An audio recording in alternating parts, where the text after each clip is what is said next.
Thank you so much, Clive, for agreeing to have a chat today about some of the challenges that you may have had when you first had your stroke and what kept you motivated to keep your rehab up after getting home from hospital. I think leaving hospital, I was very anxious because the discharge planning wasn't very good.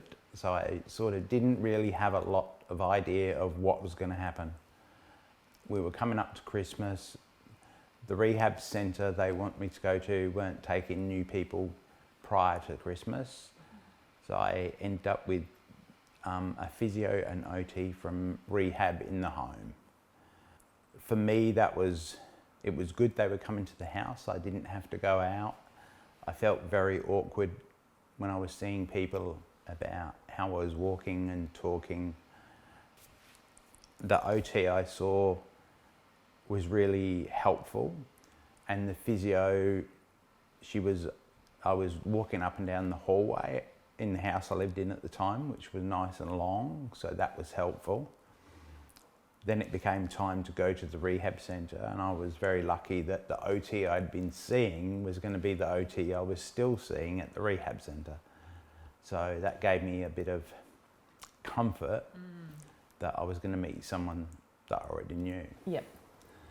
Motivation for continuing wanting rehab was obviously to get better or improve myself. Yep. I suppose it was a choice between either pushing on and trying to improve or go and sit in the corner and do nothing. Yeah. So up until my stroke, I had never not worked. Yep. So for me, it was a big change, not being able to work. Yep. But rehab sort of took over my life for the first year and a half. Yep. Having rehab sessions 4 times a week. So, and I also wanted to push my rehab because I'd lost my independence because my driving licence was suspended, and driving was one of the things I enjoyed. So getting better was the goal of returning to driving.